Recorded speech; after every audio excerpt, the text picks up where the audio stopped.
জি, আপনাকে ধন্যবাদ। আসলে আমরা যেটা করেছি সেটা হচ্ছে আজ থেকে 15-20 দিন আগে আমরা হচ্ছে ওনাদেরকে বলেছিলাম যে আমাদের প্ল্যাটফর্ম সংলগ্ন যে দোকানগুলো আছে এগুলো তো আমাদের ডিসিও থেকে লাইসেন্স দেওয়া। তো ওদেরকে বলেছিলাম যে আমরা এটা হচ্ছে পাবলিক প্লেস, এই পাবলিক প্লেসে কোনো ধূমপান এবং তামাক জাতীয় দ্রব্য বিক্রি করা যাবে না এবং সেখানে খাওয়া যাবে না। এটা হচ্ছে আমাদের আইনের স্পিরিট।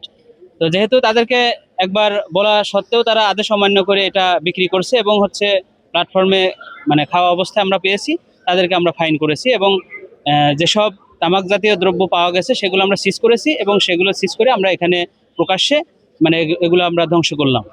আমাদের হচ্ছে 5টা মামলা হয়েছে, 6টা মামলা হয়েছে, 6টা মামলা 5,500 টাকা আমরা জরিমানা করেছি এবং ওনাদেরকে আজকে আরো বলা হয়েছে যে পরবর্তীতে যখন জরিমানা করা হবে সেটা এর চেয়ে দ্বিগুণ পরিমাণ করা হবে। ধন্যবাদ। এখন আমরা আজকে পেয়েছি শুধু সিগারেট আর কি, আমাদের এখানে বিক্রি হয় সিগারেট, অন্যান্য দ্রব্য সামগ্রী এখানে আসলে আমাদের চোখে পড়ে না, এই জন্য আমরা ওগুলো পাইনি আর কি।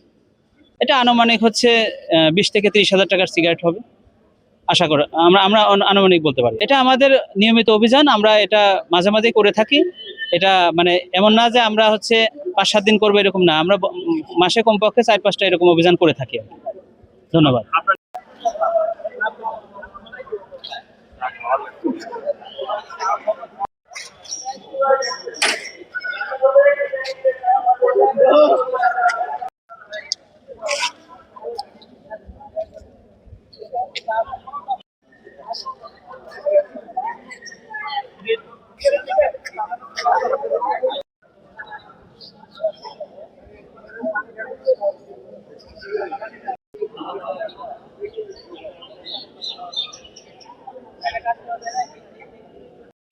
এভাবে তো আমাদের স্পিকার এভাবে উনি মানে বাজে ধরা যাবে না তো নিজে নিশ্চয়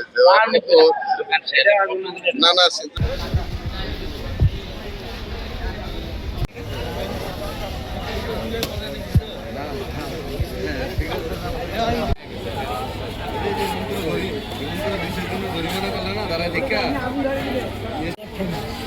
হ্যাঁ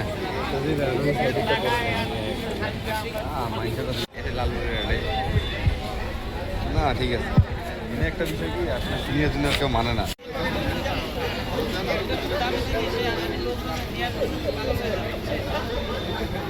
ঠিক